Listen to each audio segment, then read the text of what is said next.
You're listening to the AfterBuzz TV network, now the largest new media platform on the web, and your #1 source for after-show entertainment. Very good, Johnson.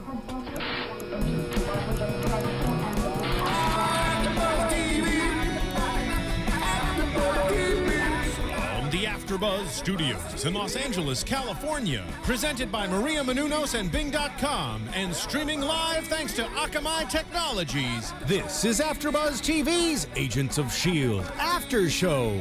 We'll break down tonight's episode and get you all the latest news and gossip. And now, another post-game wrap-up show for your favorite TV show. It's AfterBuzz TV's Agents of S.H.I.E.L.D. After Show. Oh, listen to that grandeur. How beautiful is that? Hey guys, Bing is for doing, and we are here doing the Marvel's Agents of S.H.I.E.L.D. after show. This is episode 101, the pilot. That's the Back to the Future music. Very fitting for a flying car. 1.21 gigawatts. Exactly.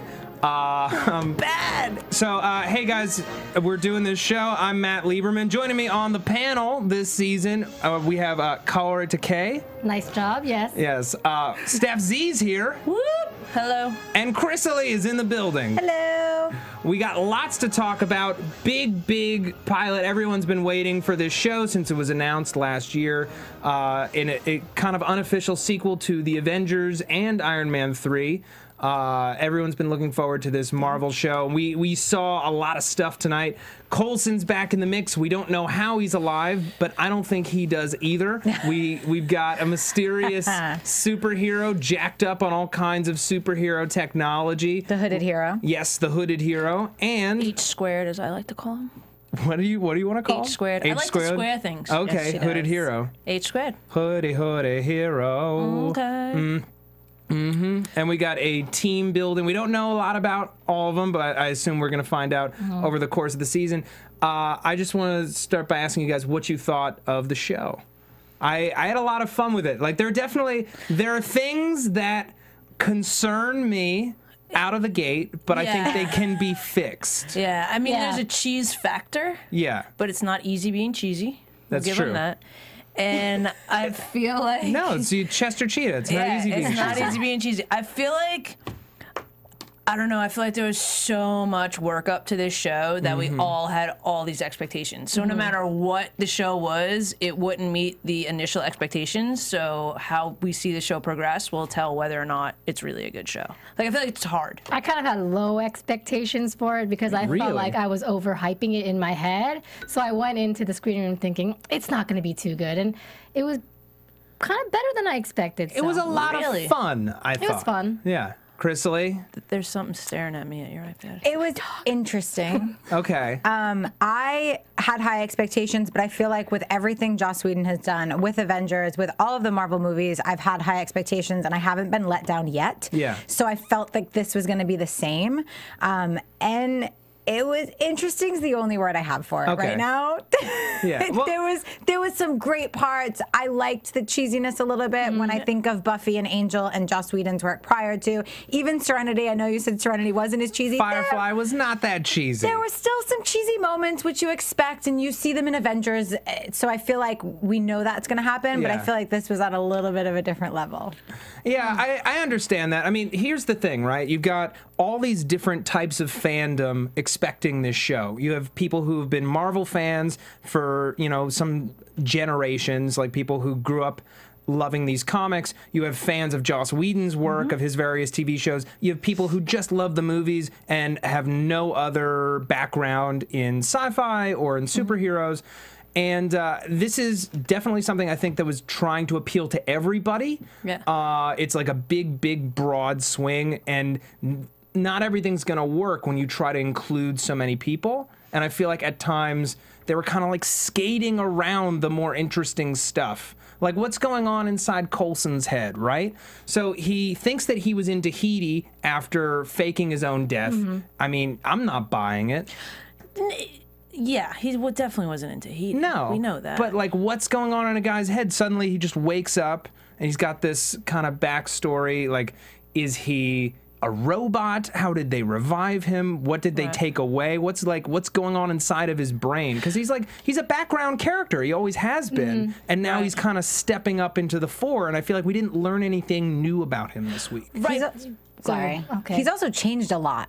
Like, he's not the same Agent Coulson he was in the Avengers. Well, explain that. There's a big difference in his personality and the way that he's saying things, and I feel like that's very deliberate. I don't feel like his acting has gotten worse, because we all know that Clark Gregg's an amazing actor, and I feel like it's very deliberate. And I feel like because they delivered that line and gave us that information, he can never know what really happened. Obviously, that's going to be a big story throughout the season. Yeah, totally. And we'll get that review. I think one thing later. real quick, you kind of just went right over it, but the fact that it can appeal to so many fans, I feel like even DC fans want this show to be good, because when you're a superhero fan, you're a superhero fan. True. And I feel like with that all said, like, yes, it's hard to please the masses, but in the same sense, they're trying to build a foundation that the masses can understand. Like, you don't have to be the comic book geek of Marvel only to understand what might happen in this show. Sure. So I feel like they're trying to play on exactly that, so that everyone likes this, so that there's not really the,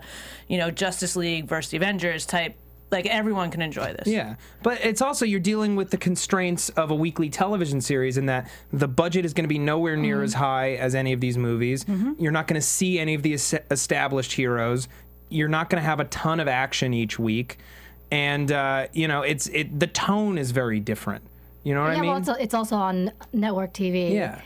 At least it's not on the CW, where it becomes really cheesy. Yeah. Right, but in that, I feel like it's more accessible to the masses. Totally. And more absolutely. like, you don't have to have all the backstory that you would want to have, seeing all the movies. Yeah. It's more going to be like a cop, sci-fi, FBI, conspiracy hero. Yeah.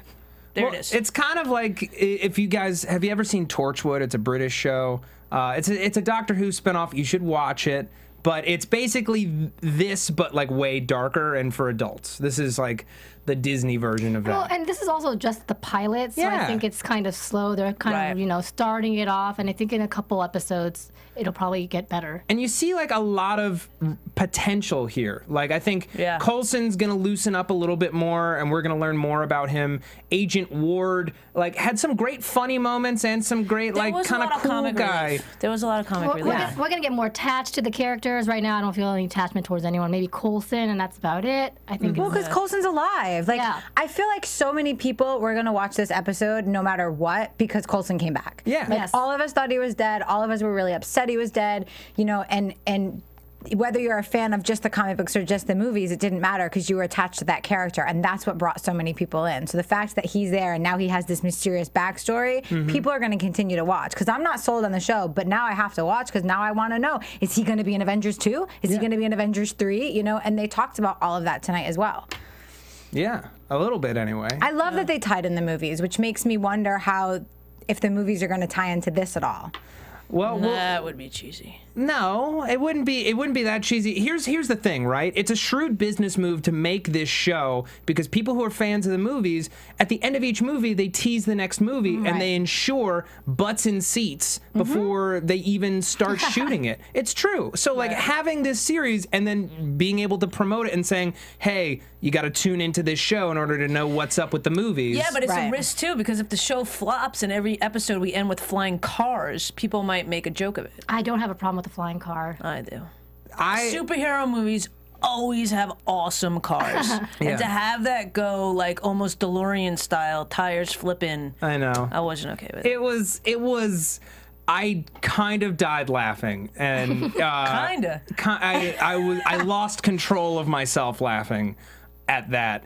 And I'm just hoping that I pre-warned all of you. Well, but like, I pre-warned all of you the car was going to fly. I know, but like, think about... No one believed me. There wasn't a ton of development time on this show. It just kind of like, I'm sure the script was written in just a couple of months, got in front of cameras as soon as possible to get it out in time for the fall season. I think that there's a lot of room for improvement, and it's going to be, like, the show it's going to be in 10 episodes is nothing like what we saw tonight. Or at least, like, we saw the framework tonight, but I think it's going to be a lot sharper. moving forward. A lot of really cool gadgets, though. I'll give them that. Yeah. Really cool Love gadgets. the gadgets. And I really like, even though we didn't get too much of them, I like our gadget team, Fitzsimmons. They're cute. Yeah. They share a brain. They totally share a brain. Yeah, that's a good way of putting it. It's like you can't have one without the other. They're like twins. Yeah. They're like twin siblings. It's kind of great. I like them a lot. I liked a lot of the characters tonight. Yeah. Except Sky was a little annoying. I did not like Sky. Yeah, we were all saying she was annoying. No, I disagree. I feel like she was completely playing that up. Like, that was on purpose. Like, her intro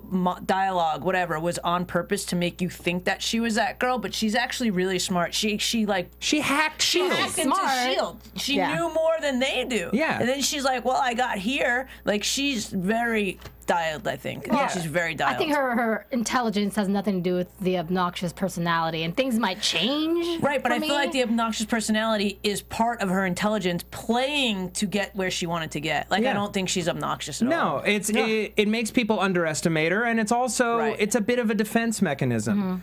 She's probably someone who's been burned before many times in life. How else do you become someone who so deeply doubts the government and shadowy organizations? I mean, who trusts them? But like, but I'm just saying, the kind of person who just gives up their whole life to like stalk S.H.I.E.L.D. in a van probably has had a screwed up life.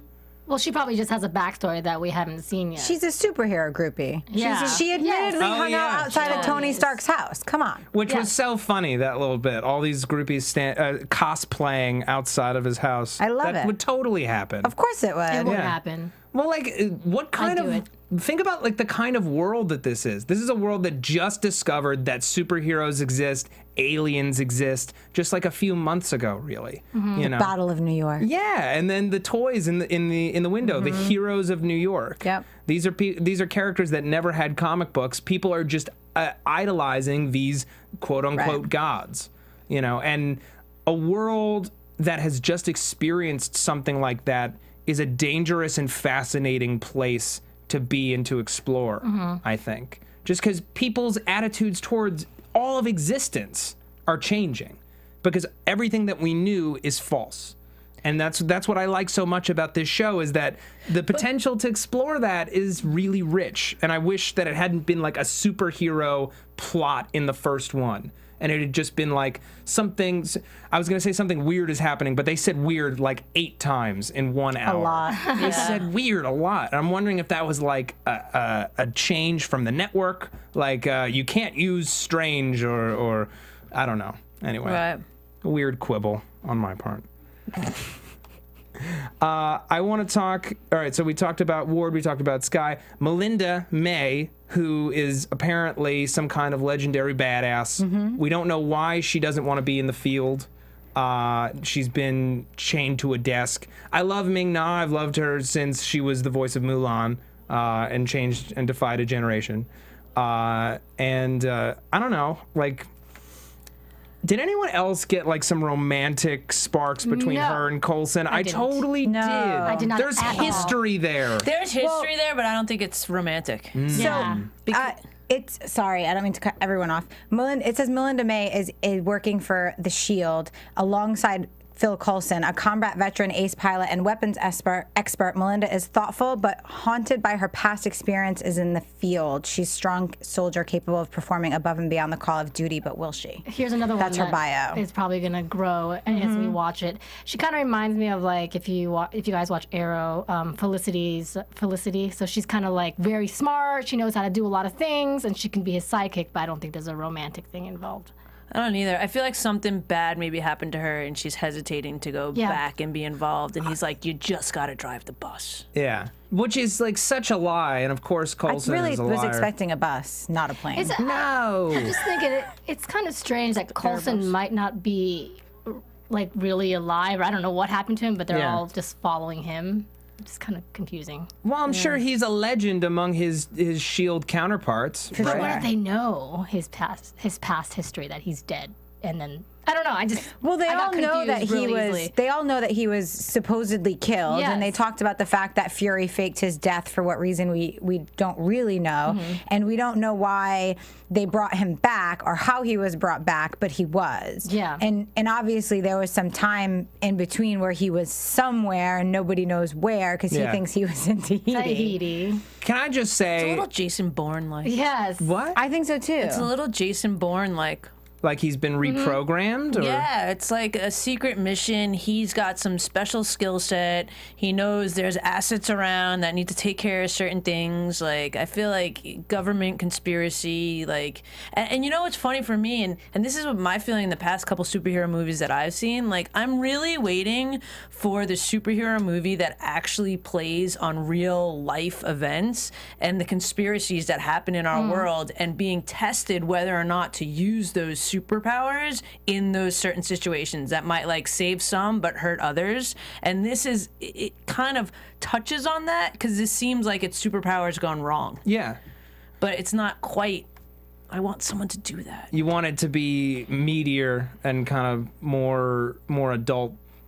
Just more present day conspiracy, like the wars and the crap that goes on and how superheroes would play into that rather than, you know, this centipede thing. You know what I mean? Like there's, I don't know.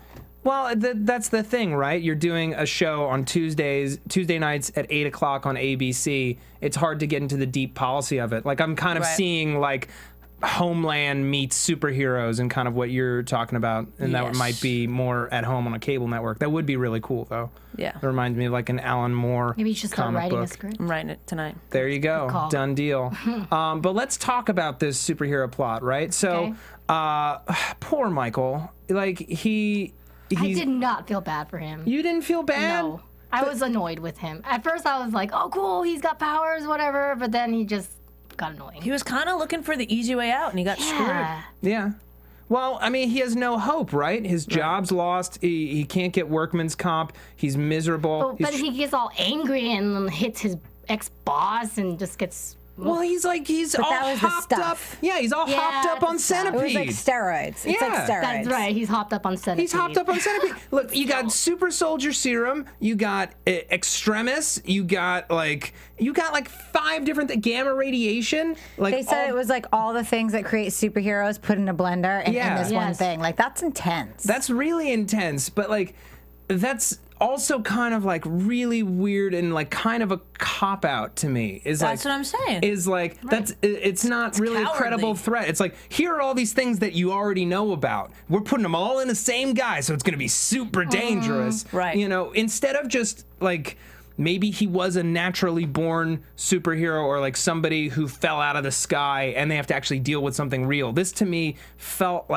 forced. Right. It's like we have to somehow connect this to things that people know about or else they'll get confused, which we wouldn't.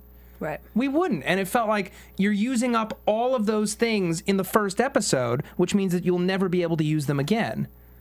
Right, but they will be able to explain them and why they were that way. Yeah. They'll be able to, you know, it's like they almost like threw up on you, and then they'll be able to be like, well, this to this to this. I feel like that's not just said and done, and that's it. They'll be able to play on that more. Totally. Well, Totally. what do you guys think about, you know, the people who were running this lab? Like, who was behind this Centipede project?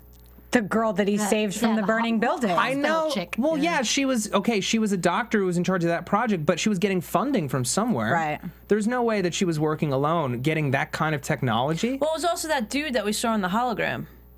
Yeah. He was part of it too, because the one, not the one that was first injected with it or got it, or however you don't inject, you lasts onto you, whatever it does. But he went wrong too, and then she even said that the first guy went rogue or whatever as well, but he was talking to another doctor. Right, but those are just doctors. They don't have the money. What I'm asking is, do you think that it was who's the Lex Luthor or the government? Who's responsible? Is it the government, you know, doing a double blind that S.H.I.E.L.D. doesn't even know about? Is it Hydra, like a new form of Hydra? Which you guys know what Hydra is, right? I didn't even think that far about who I think this is, though. I don't know. We only have like 3 mysteries so far. Like, that's the thing. I want more. I want to be able to ask more questions, but we don't know enough about what's going on in the world. Here are the mysteries right now, right? We got, how is Coulson alive? Where was he? What's powering him if he's not really alive? Right. We've got who was responsible for this centipede thing, who's collecting all of this alien and superpowered stuff. We found out that Rising Tide was actually Sky, so they're probably all good people. Hopefully, we can hope. Right. And then we've got what happened to Melinda and her past that made her leave the field. Right. We also have like the mysteries of everyone else, and what's going to happen with Mike now. And, I mean, we know that's what Coulson and S.H.I.E.L.D. does, is they come in and they fix them and they tell them what they're going to do to help save the world. Yeah. So we know he's in good hands, but what happens now? Does he still have the superpowers that they gave him the serum? Is it gone away? Like, there's still that too. Yeah. Where does he go from here? Well, I feel like it was all canceled out in that special subcutaneous bullet that they shot at him, which was like a crazy fake out, because we all thought for a second, oh my God, Ward just totally just killed him. Until he went blue. Yeah. Yeah. Until you saw the veins. Until he started lighting up. Yeah. Well, it was good. He's alive and everyone's happy, and we figured it out. So go team. Which is good, because I feel like they painted Ward to be kind of the dick, and you thought that he was going to kill him and make the wrong move, and so it was nice to see him not kind of do that, which I think is going to be the continuing thing in the episodes, and him and Sky are going to fall in love. Yeah. They're totally... I think it was really interesting how he turned on Ward and gave Ward the truth pill, and was trying to really, like, get Sky to see that they're not really the bad guys. Yeah. You know, and I thought that was a really interesting play, that he would, like, you know, Ward thought he was going to do it to Sky so they could figure out what she was doing, and instead he gave it to Ward so that she could see, and hopefully, like, right away he called that she was intelligent, that she had something that they wanted, that she was an asset. And they knew nothing about her, and they usually get people, and he knows everything about them, and he always is a step ahead of everything and everything that we've seen. And I haven't read the comics because I'm a new, not superhero fan, but Marvel fan. Sure. So I haven't read the comics, so I don't know tons of backstory on Coulson, but from what we've been given in the movies, he's always a step ahead. He knows how to manipulate these people and to get what he wants, and he knew that he wanted her. Yeah. So I thought that was a great move. He's a smart guy. He's a strategist. You know, it's not often that there's somebody who's that gifted that they've never heard of. So, of course, the best way to bring her onto the team is to earn her trust, not to force her hand. Well, in that, do you think that he's dirty in a way? No. I think that his methods are unorthodox, and, you know, it's his team. He can do what he wants with them. He's a guy whose fate stared death in the face and came back. He's got a little bit of a Lex Luthor vibe to me. Really? Coulson. No, Coulson. I don't think so. Agent Phil Coulson. He reminded me of Kevin Spacey. His acting and the way he was presenting stuff. So that's why I went there. Which is the difference that I saw, because I definitely saw in a Avengers difference. he wasn't like that. No. Well, he was more nervous when he was like that, because the only people he was talking to in the Avengers were superheroes or his boss. There's a difference between, you know, talking to gods and talking to subordinates. And I think that he's more businesslike here because he's dealing with people who are under him, and he needs to relay a certain air of authority. I will say I've been checking in on Twitter, and a lot of people have actually said that they loved seeing Coulson have the upper hand tonight, which we're not used to seeing. Yeah, no, I think the guy's just laying down the law, and the more we get into this series, the more normal it will feel, because it's something we've never really seen before. Yeah. He's usually, you know, trying to keep Stark in line, or he's, you know, like he was practically like in tears when he met Captain America. Yeah. He was like man-crushing hardcore. Yeah, he was. Yeah. That's funny. All right, let's get into predictions. And now, your AfterBuzz TV predictions. All right, so going forward, we can see like a few potential romances on the horizon. We were talking about like kind of flirtation between Sky and Ward. I don't know. I think Phil Melinda will happen. It might not happen now. It might not even happen this season. But I'm telling you, that's gonna happen. It does not It might have need to happened. happen. It might have happened. Past tense. Yeah, I'm just saying. Maybe. There was a history there that wasn't entirely professional. That's all I'm gonna say. I think that we're going to see a variety of different case types. Like this first 5 episodes is all going to be what is the show? Because ultimately we still don't know. Like they're going to stop something from happening on a weekly basis. But what falls under their purview? What is an 084? We don't know. We will. It's a flying car. It's not a flying car. They're going to take... I love the flying car. I mean, super cheesy, but I still loved it. Yeah. Because, of course, Coulson would have a classic flying car. Of course he would. The dude's a nostalgia buff and a weird stuff buff. You know, for me, this is Car Strike number 2. In the first... Car Strike 2? Car Strike 2. In the first Iron Man, they crushed a Shelby Cobra. Okay. That's just not acceptable. So you're carrying over strikes from the movies? Yes. This is a new show. They need to get a clean slate here. I mean, it's superhero clean car slate. Car party foul. Fine. Car party foul 1. It's just because she wants a Shelby Cobra. Fine. If it was any other car, she wouldn't be upset. Kaori, what do you think is coming this season? I hope there's no romance, or if there is romance, I just want it to be an undertone. I don't want it to be the main thing. I hate when TV shows make romance a thing when it should be the superhero thing. Well, I just hope not. Okay, but I like that. I agree with that. Like even like Superman, like, and I know we're doing Marvel here. Like it's an underlying tone, the romance, and if it like becomes like a drama, it kills it. Well, no, you have to preserve the sense of fun, but like, come on. I love seeing couples get together on TV. I'm all about the hopeless romance. Like I am all about romance. See, I'm not. But on a show like this. All right. I understand, and I'm sure many viewers agree with you. Maybe. I'm sure that they do. I Krisily? actually like romance when it comes to this. I like when Iron Man and Pepper get together. I mean, it makes me happy. I really liked seeing tonight, somebody said, it's like tonight was watching Marvel meets Heroes meets CSI all in one show. Sweet. And such a great thing. I totally saw the CSI with the lab with people. Fitzsimmons, I loved their little flying drones. Yeah. So cool. There was some great stuff, and there was some really cheesy stuff, so we'll see. All right, we'll see what happens from here. I think it's only going to get cooler. Kaori, where can the people find you at home? People can find me at KAORIOUS, Kaorius. All right, Stef Z, where can the people find you? You guys can find me on Instagram and Twitter at IAMSTEFZ.